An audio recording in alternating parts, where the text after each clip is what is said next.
The story begins at the Hubert National Bank. A group of thieves, posing as Special Forces commandos, target this bank for their first heist. Their leader walks straight to the bank manager and, without hesitation, shoots him in the chest, leaving everyone inside shocked and terrified. The thieves then quickly overpower the security guards and throw a Bluetooth speaker into the middle of the hall. A stern voice echoes from the speaker, ordering everyone to lie down and place their hands on the ground. Frightened, the customers immediately obey, while the bank employees panic and open the safe. The entire heist is completed in just 2 minutes, and the thieves escape with $3 million.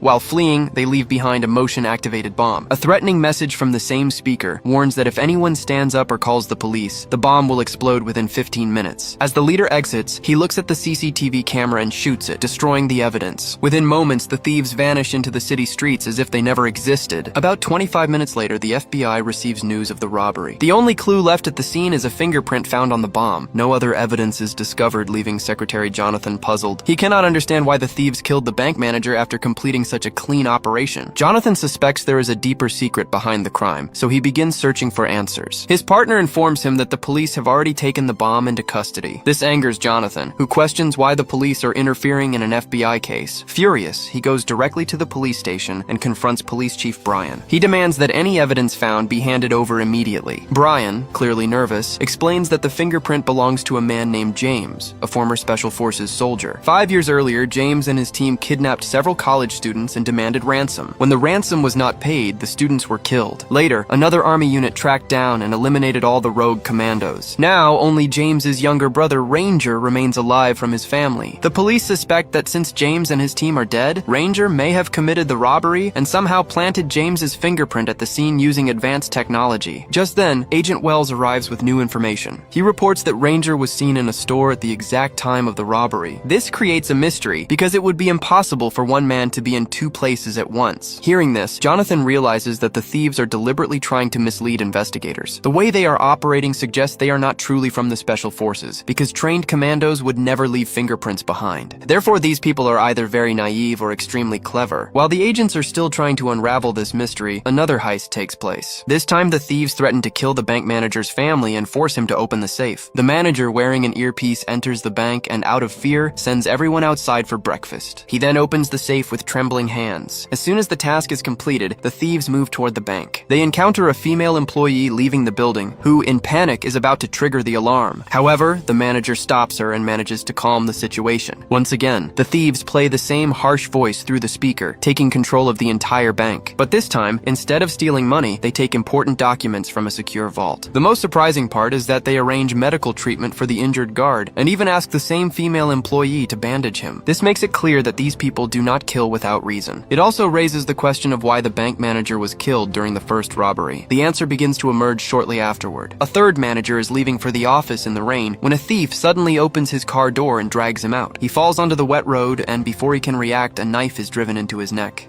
Meanwhile, bank owner Jeffrey learns that 2 of his branches have been robbed. He appears far more concerned about the missing documents, which contain a major secret, than about the stolen money. After 2 consecutive robberies, Secretary Jonathan becomes even more worried because the thieves have left behind no clues other than that single fingerprint. What troubles him most is the contradiction in their behavior. In one bank, they killed the manager, while in another, they saved the life of an injured guard. Seeing this pattern, Jonathan begins to suspect that there is a hidden motive behind these crimes, and that the thieves are working toward a specific goal. Still confused, he interrogates the surviving bank manager, not expecting to gain any useful information. However, the manager unintentionally provides a crucial clue. Jonathan asks whether the bank's owner, Jeffrey, visits the branch often. The manager explains that Jeffrey is an extremely wealthy man who owns nearly 3,000 bank branches across the country. He rarely visits small branches and only goes to his largest locations once or twice a year. But recently, something unusual has been happening. Jeffrey has been visiting this small branch every day, sometimes even at closing time, and personally checking the safe. Hearing this, Jonathan realizes that something is clearly wrong. Meanwhile, a colleague brings him even more shocking news. By tracking the serial numbers of the stolen cash, investigators discover that the entire $3 million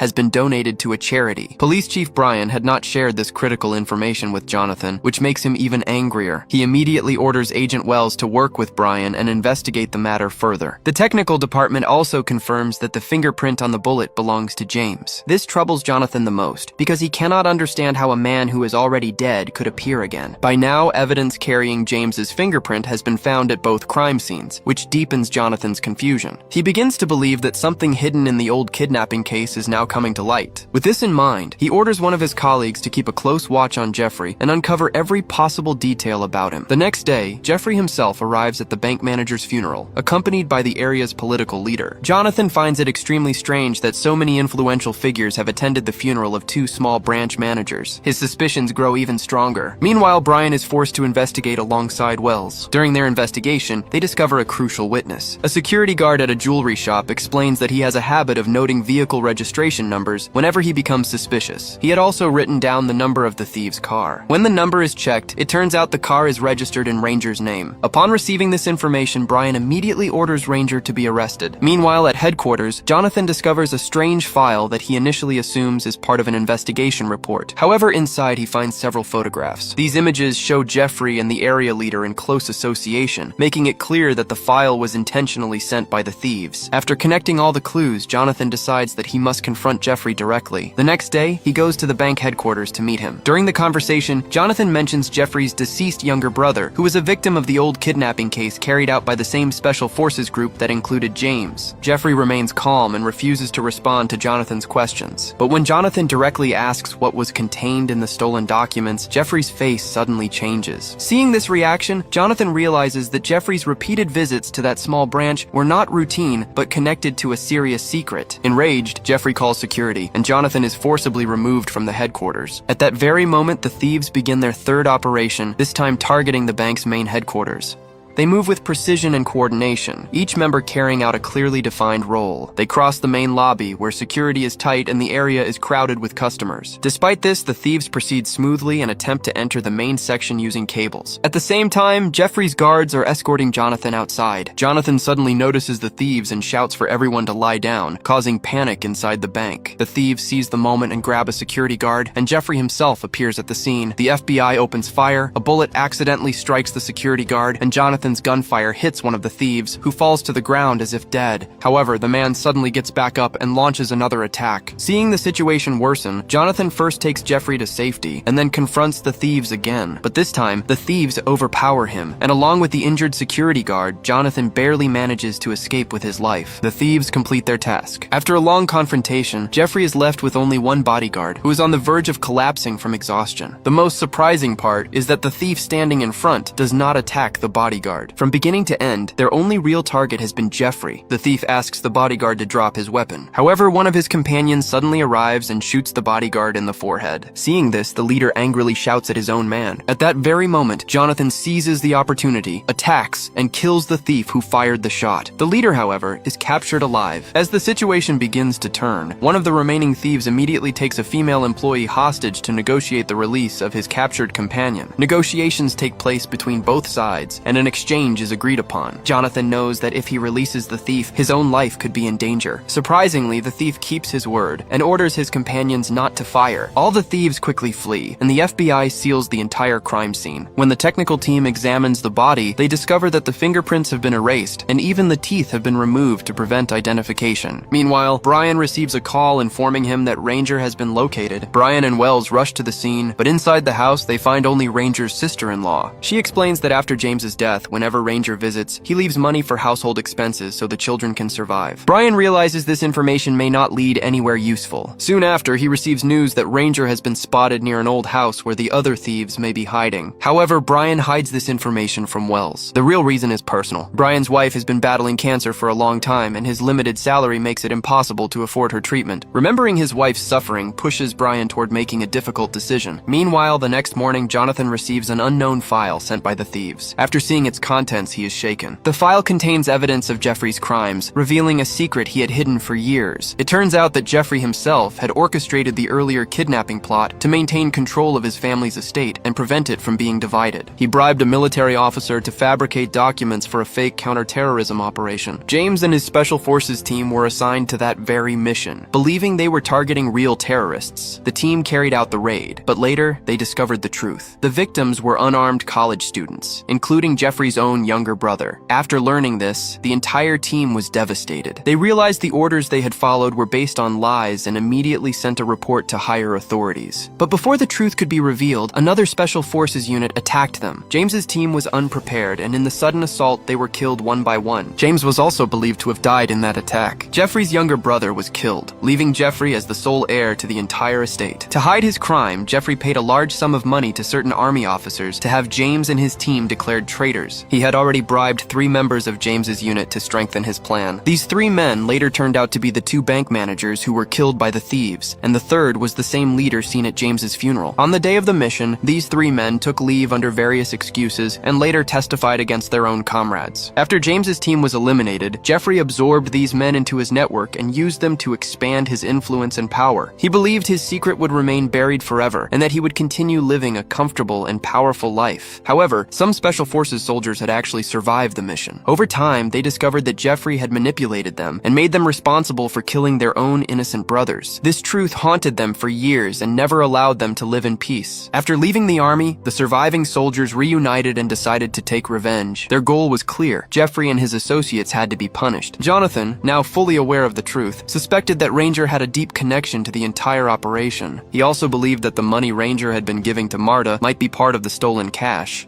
Meanwhile, Brian had also been secretly tracking Ranger and confirmed that the money was hidden in the same old house. Brian and one of his officers decided to retrieve all the money from there before dawn. As the investigation continued, the media became active. Major television channels began exposing the truth and revealing the scale of the injustice committed against James and his team. Upon hearing this news, Jeffrey realized that his downfall had begun. Panicked, he quickly packed his belongings and started preparing to flee. Jonathan also sensed Jeffrey's intentions and instructed his partner, Wells, to immediately check whether any flights had been booked in Jeffrey's name to prevent his escape. Meanwhile, Jonathan himself arrived at the bar where James's girlfriend once worked, suspecting that James might still be alive. At the same time, Brian went to meet his teammates before dawn. At the last moment, he changed his mind and tried to stop the plan, but his companions, blinded by greed for money, refused to listen to him. Meanwhile, Jonathan found James inside that very bar. Seeing James alive confirmed all of his suspicions. He immediately took James to FBI headquarters and began questioning him. Piecing together all the clues, Jonathan begins to suspect that James may have become the leader of the thieves to seek revenge. But James flatly denies this, insisting that he is not behind any of the crimes. Meanwhile, Brian confronts his 2 companions and separates them. However, both men, still intent on stealing the money, head to the old house. Upon arriving, their hopes are dashed when they find nothing where they expected millions of rupees to be hidden. Suddenly, police sirens blare, escalating the situation. One of the men attempts to shoot at the police, but he is immediately shot dead. The other, terrified, surrenders with his hands up and is also arrested. At the same time, Jonathan at the FBI receives news that Brian's men have been captured. Brian arrives at the scene, and Jonathan asks how he knew the location of the money. Brian explains that he received the information from an informant, and that Wells was aware of everything. Hearing this, Jonathan falls silent and immediately checks Wells' file. The file reveals that Wells was part of the same Special Forces unit manipulated by Jeffrey. After the mission, Wells abruptly left the army and joined the FBI. He had known everything from the beginning, and had been abusing his power, constantly providing clues to the thieves so they could take revenge on Jeffrey. Now it becomes clear that Wells is the real mastermind. Jonathan orders that Wells be captured without delay. Police vehicles quickly move to apprehend him. At that very moment, Stockwell learns of Jeffrey's location. But by the time they arrive, it is too late. Jeffrey has fled in a helicopter, leaving the thieves' revenge plan unfulfilled. Seeing this, Wells loses his temper and begins firing continuously at the helicopter. Stockwell tries to stop him, calling him crazy. Just then, all of Wells' accomplices arrive, armed. Seeing this, Stockwell realizes that Wells is the mastermind behind everything, and that he will not back down under any circumstances. Stockwell fights with all his strength, knocking down several thieves and throwing Wells to the ground. Meanwhile, one of the thieves attacks Stockwell from behind, striking him on the head with the butt of a rifle and knocking him unconscious. Shortly after, police cars arrive with sirens blaring. Jonathan rushes to the rooftop, but it is too late. Only a wounded Stockwell lies on the rooftop, while Wells has fled with his companions. Then Brian remembers seeing a map in Wells' car with a marked location. Using that memory, he tracks the place where Wells was moving the money. Upon seeing Brian, Wells tells him to leave quietly. When Brian refuses, Wells opens fire. However, Wells is not willing to let Brian go easily. He personally informs the police of Brian's location and sets out to find Jeffrey. Jonathan is determined not to let them escape. A few months later, they locate Jeffrey in Mexico. Jonathan is certain that Wells is there as well. He sets out alone to confront him. When they meet face to face, Jonathan's eyes reflect a mixture of pity, anger, and pain directed at Wells all at once. Wells told Jonathan that he and his comrades had been suffering inside for years. During that mission, he realized that something was terribly wrong. But a soldier is not allowed to ask questions. They simply follow orders. That is their duty. The mistake he made that day never allowed him to sleep peacefully. As the mission progressed, the fear in his heart only deepened. Finally, when only James survived and the fear in his eyes was visible, Wells became completely convinced that his suspicions were correct. They had all been manipulated by those at the top. After learning the truth, Wells and his companions staged James's death and somehow saved his life. But even alive, James had lost everything. He lost his identity, and the man who had been willing to sacrifice his life for his country was now forced to live in hiding within his own country. On the other hand, Wells and his companions lived with the burden of killing their own friends. The true culprit behind this entire tragic story was Jeffrey. That is why they decided to take revenge. Hearing this, Jonathan directly asked Wells, "What about the innocent people who were killed without reason?" Jonathan's voice echoed in Wells's ears, and upon hearing it, Wells broke down completely. He admitted that he had no intention of killing the security guard. He was simply in the wrong place at the wrong time, and they had tried their best to save him. This led to a heated debate between the two over whether or not to kill Jeffrey, and the atmosphere grew even more tense. Finally, Jonathan said that he had trusted Wells once before and was betrayed, but now he was trusting him again for the last time, and this time he did not want to regret it. Saying this, Jonathan walked straight toward Jeffrey, who showed no remorse for his actions and instead laughed arrogantly. Jeffrey, believing he was completely safe in Mexico, threatened Jonathan, saying that if he were harmed, it would be Jonathan's fault. These words have no effect on Jonathan. Suddenly, Jonathan attacks and stabs Jeffrey in the stomach. Seeing this, the people nearby flee in fear. Jeffrey's bodyguard, seeing his boss wounded, draws his gun, but Wells notices him first and shoots him. Jonathan then points his gun at Wells, and the two stand facing each other in silence. For a moment, neither of them moves, but Wells slowly lowers his gun and turns his back, beginning to walk away. He leaves his fate in Jonathan's hands, as if the burden he had carried for years has finally been lifted. Seeing him walk away, Jonathan also lowers his gun. With this, the story comes to an end. If you enjoyed this movie explanation, make sure to subscribe to the channel and like this video. Let me know your thoughts in the comments, and I will see you in the next video.